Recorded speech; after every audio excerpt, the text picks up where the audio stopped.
Hello दोस्तों, मैं रोहित स्वागत करता हूं आपके अपने YouTube channel Rohit study Bhatpar में। तो कैसे हैं दोस्तों? उम्मीद करता हूं आप सब लोग स्वस्थ और मस्त होंगे। तो दोस्तों, आज के इस वीडियो लेक्चर में हम लोग कक्षा 9वीं का मैथ पढ़ेंगे, जिसमें हम लोग प्रश्नावली 1.5 के जितने सारे क्वेश्चन है उसको सॉल्व करेंगे। तो चलिए दोस्तों, देर ना करते हुए इस वीडियो को शुरू करते हैं और हम लोग प्रश्नावली 1.4 के जितने सारे क्वेश्चन है उसको सॉल्व करना शुरू करते हैं। तो ले चलता हूँ मैं आप सभी को अपने कॉपी पे। तो दोस्तों हम लोग आ चुके हैं अपने कॉपी पे, जहाँ पे हम लोग कक्षा 9वीं का मैथ पढ़ रहे थे, जिसमें हम लोग अध्याय पहला पढ़ रहे हैं, जिसका नाम है संख्या पद्धति, जिसको इंग्लिश में बोलते हैं नंबर सिस्टम। तो चलिए दोस्तों, इसका प्रश्नावली 1.5 हम लोग इस वीडियो में हल करेंगे। तो चलिए देर ना करते हुए हम लोग क्या करते हैं, क्वेश्चन को हल करते हैं। तो पहला इसमें सवाल दिया है 64 पे पावर 1/2, दूसरा सवाल दिया है 32 पे पावर 1/5 और 125 पे पावर 1/3। तो चलिए पहला सवाल करते हैं। 64 को हम लोग क्या कर सकते हैं, 64 को हम लोग लिख सकते हैं, इसका हम लोग क्या करेंगे, पहले गुणनखंड करेंगे।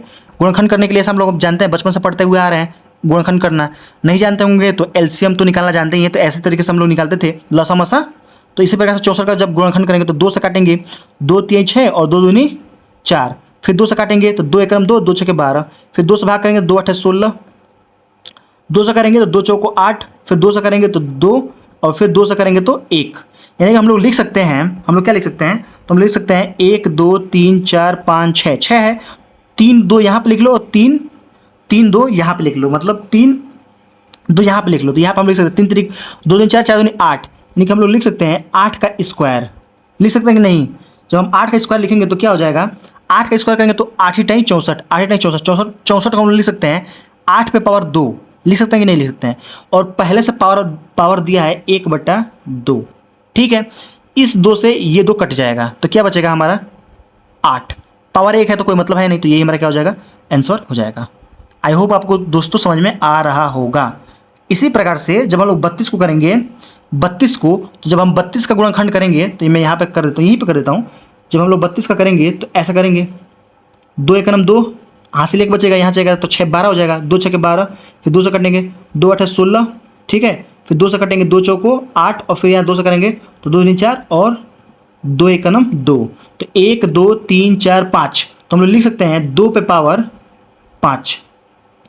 32 को नहीं लिख सकते हैं 2 पे पावर 5। 2 पे पावर 5 का मतलब क्या हुआ, 2 को 5 बार लिखना है, 2 गुणे 2 गुणे 2 गुणे। तो ये हम लिख सकते हैं ना 32 को 2 गुणे 2 गुणे 2 गुणे 2 गुणे 2, 1 2 3 4 5, 2 दूनी 4, 4 दूनी 8, 8 दूनी 16, 16 दूनी 32। तो 32 को हम लिख सकते हैं 2 पे पावर 5। और पहले से दिया है 1/5, तो 1/5 लिख देते हैं। इस 5 से ये 5 कट गया तो क्या बचेगा, सिर्फ 2। तो ये हमारा 2 क्या हो जाएगा, आंसर हो जाएगा। ठीक है दोस्तों, आई होप आपको ये सारे सवाल समझ में आ रहे होंगे। इसी प्रकार से 25 को हम लोग लिख सकते हैं, 125 को हम लोग लिख सकते हैं 50 25 25 125, यानी कि 5 पे पावर 3 हो जाएगा ना। देखिए 5 पे पावर 3 का मतलब क्या हो गया, 5 गुणे 5 गुणे 5, 50 25 25 25 125। तो 125 तो आ गया, तो 125 को हम लिख सकते हैं 5 पे पावर 3 और पहले से दिया है 1/3, तो 1/3 लिख देंगे। इस 3 से इस 3, ये 3 कट जाएगा क्योंकि तिरछा तिरछी है, नीचे 1 है, तो इससे इसे काट देंगे तो क्या बचेगा 5 पावर 1। तो यहाँ पर हो जाएगा 5 पावर 1, और 5 पे पावर 1 का मतलब ही होता है 5, और ये हमारा क्या हो जाएगा, आंसर हो जाएगा। ठीक है दोस्तों, चलिए इसी प्रकार से क्वेश्चन नंबर 2 दिया है कि ज्ञात कीजिए इसका मान, इसका मान, इसका मान और इसका मान। तो सेम ऐसे करेंगे। 9 को हम लोग लिख सकते हैं 3 पे पावर 2, नहीं लिख सकते हैं, 3 का जब 2 बार गुणा करेंगे 3 3 का 9, तो 9 नहीं आ जाएगा। अब ये है 3/2, तो हम लोग लिख लेंगे 3/2। ये 2 से ये 2 कट गया तो क्या बचेगा, 3 पे पावर 3। 3 पे पावर 3 का मतलब हो गया 3 गुणे 3 गुणे 3, 3 3 का 9, 9 3 27, तो हो जाएगा 27। ये हमारा आंसर हो जाएगा। 32 है, 32 को भी मैंने यहाँ पे तोड़ा था तो क्या हुआ था, 2 पे पावर 5, क्योंकि 1 2 3 4 5 है, तो हम लोग 32 को लिख सकते हैं, 32 को लिख सकते हैं 2 पे पावर 5। और पहले से 2/5 है तो 2/5 भी लिखना पड़ेगा, लिख दिया हमने। इस 5 से ये वाला 5 कट जाएगा तो क्या बचेगा, 2 पे पावर, ये 2 बचा है तो 2 हो जाएगा। और 2 पे पावर 2 का मतलब क्या हुआ, 2 गुणे 2, यानी कि नीचे वाली संख्या का 2 बार गुणा, तो 2 का गुणा कर दिया, 2 बार गुणा कर दिया तो 2 दूनी 4, यानी कि क्या हो जाएगा, ये 4, और ये हमारा क्या हो जाएगा, आंसर हो जाएगा। ठीक है दोस्तों, फिर इसी प्रकार से इस क्वेश्चन नंबर तीसरा लगाएंगे। तो 16 को हम लोग क्या लिख सकते हैं, 2 गुणे 2 गुणे 2, 2 दूनी 4, 4 दूनी 8 और 8 दूनी 16, यानी कि 2 पे पावर 4 लिख सकते हैं। तो हम लोग लिख सकते हैं 2 पे पावर 4, 2 दूनी 4, 4 दूनी 8, 8 दूनी 16, यानी 16 को हम लिख सकते हैं 2 पे पावर 4। आपको समझ में आ रहा है ना 16 को मैं कैसे लिख रहा हूँ? देखिए 16 को मैं ऐसे लिख रहा हूँ कि आप 16 यहाँ लिखेंगे, फिर ऐसे काटेंगे, 2 से काटेंगे 2 8 16, 2 से काटेंगे तो 2 चौको 8, 2 से काटेंगे तो 2 और 2 एकम 2, तो 1 2 3 4, यानी कि 4 बार 2 लिख दिया हमने। वही तो मैं क्या कर रहा हूँ। देखिए आपको किसी भी क्वेश्चन में अगर डाउट, किसी भी प्रकार का आपको डाउट है तो आप लोग कमेंट करिए, मैं बिल्कुल आपका मतलब जितने सारे डाउट है उसका सबका जवाब जरूर दूंगा। चलिए यहाँ पर 3/4 है तो 3/4 लिखेंगे, 3/4। इस 4 से ये 4 कट जाएगा तो क्या बचेगा? ये बचेगा 2 पे पावर 3, तो ये हो जाएगा हमारा 2 गुणे 2 गुणे 2, तो 2 दूनी 4, 4 दूनी 8, तो ये हमारा हो जाएगा 8 और ये हमारा क्या हो जाएगा? आंसर हो जाएगा।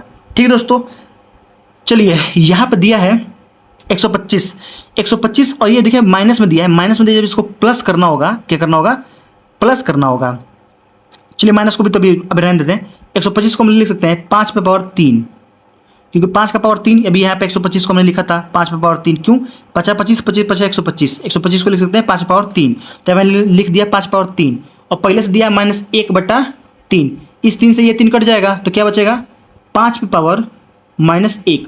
इस -1 को प्लस में करने के लिए, मतलब देखिए पावर अगर माइनस में है उसको पॉजिटिव करने के लिए क्या होता है? इसके नीचे वाली जो संख्या है ना, इसको चेंज कर देते हैं, मतलब उल्टा कर देते हैं, ऊपर का नीचे, नीचे का ऊपर, यानी कि हर को अंश कर देते हैं और अंश को हर कर देते हैं, तो ये नीचे का ऊपर चला जाएगा, ऊपर का नीचे चला जाएगा, यानी कि 1/5 हो जाएगा। और पावर 1 है तो कोई मतलब है नहीं, अगर 2 होता 2 बार गुणा कर देते, लेकिन अगर पावर 1 है तो कोई कुछ नहीं करेंगे, ऐसे ही हमारा क्या हो जाएगा?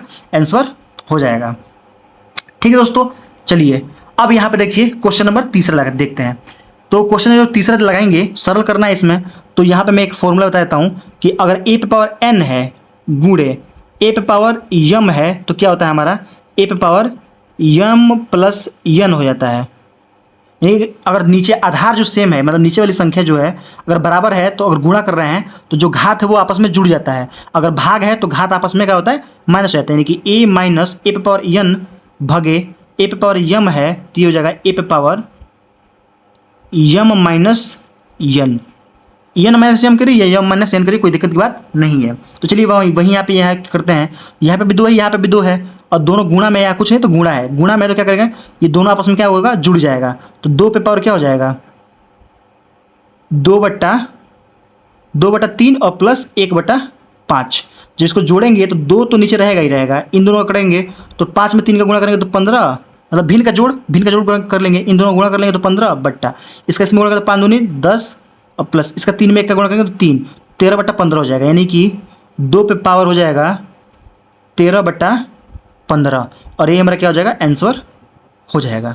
ठीक है, चलिए इसी प्रकार क्वेश्चन नंबर इसको जब करेंगे तो हम क्या करेंगे? 1/3 लिखेंगे और ये जो नीचे 3 है इसको ऊपर लेके जाएंगे तो 3 हो जाएगा, गुणे पहले से 7 दिया है तो 7 हो जाएगा, जब गुणा करेंगे तो 1/3 पे पावर कितना हो जाएगा? 7 तरीका 21, तो ये हो जाएगा हमारा 21। ठीक है, और ये हमारा क्या हो जाएगा? आंसर हो जाएगा। यही हमें बस सरल करना है, मतलब भिन्न करना है, आसान करना है। चलिए इसी प्रकार से ये देखिए क्या लिखा है, 11 पे पावर 1/2 और भागे 11 पे पावर 1/4, ये तो लिखा है बटा क्या है? 11 पे पावर 1/4, 1/2 1/4। अभी मैंने बताया था कि जब कोई भी संख्या जब भाग में होती है तो जो उसका पावर है वो आपस में घट जाता है, आधार तो सेम ही रहेगा, आधार में कोई परिवर्तन नहीं होगा। तो भाग दिया है तो आधार 11 लिख लेंगे और इसको घटा लेंगे, यानी कि 1/2 और माइनस 1/4। जब इसको घटाएंगे 1/2 में से 1/4 घटाएंगे तो क्या हो जाएगा?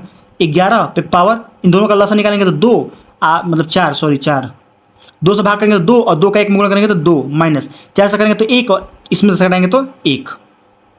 ठीक है, अब क्या करेंगे? 2 में से 1 गया तो 1 बचेगा, तो यहाँ पे हो जाएगा 11 पे पावर 1/4 और ये हमारा क्या हो जाएगा? आंसर हो जाएगा, क्योंकि 2 में से घटाएंगे तो 1 और 4 है तो 4, तो 1/4, 11 पे पावर 1/4, ये हमारा हो जाएगा आंसर। सेम इसी प्रकार से जब इसको करेंगे क्वेश्चन नंबर 4 को, तो इसका क्या करेंगे? देखिए यहाँ पे क्या है, जो आधार है वो दोनों क्या है? से मतलब अलग अलग है, लेकिन जो इसका क्या बोलते हैं कि जो इसका पावर है वो दोनों क्या है? सेम है। तो जब इसका पावर सेम है तो क्या करेंगे? इन दोनों का आपस में गुणा कर लेंगे, यानी कि 7 × 8 और इन दोनों का पावर लिख लेंगे 1/2। ठीक है दोस्तों, देखिए इसका भी पावर 1/2 है, इसका भी पावर 1/2 है, तो इन दोनों का गुणा कर लेंगे और दोनों का पावर लिख देंगे 1/2। अब 7 का 8 में गुणा करेंगे तो 8 से 56, तो ये जगह 56 और 56 में पावर 1/2 और इस 56 को हम लोग लिख सकते हैं, 56 को तो कुछ लिखना है, बस यही हो गया हमारा क्या हो जाएगा? आंसर हो जाएगा। ठीक दोस्तों, तो आई होप आपको ये सारे क्वेश्चन समझ में आ गए होंगे। तो आई होप दोस्तों आपको सारे क्वेश्चन समझ में आ गए होंगे। तो मिलते हैं नेक्स्ट वीडियो में, जिसमें हम लोग चैप्टर 2 को शुरू करेंगे, क्योंकि न्यू एनसीईआरटी सिलेबस 2026-27 के हिसाब से जो हमारा वो चैप्टर 1 था, इसमें इतने ही एक्सरसाइज थे। तो मिलते हैं नेक्स्ट वीडियो में, जिसमें हम लोग दूसरा चैप्टर पढ़ेंगे जिसका नाम है बहुपद। तो दोस्तों हमारा वीडियो कैसा लगा कमेंट करके जरूर बताएं। अगर आप हमारे चैनल पर नए हो तो चैनल को सब्सक्राइब जरूर करें। जय हिंद दोस्तों।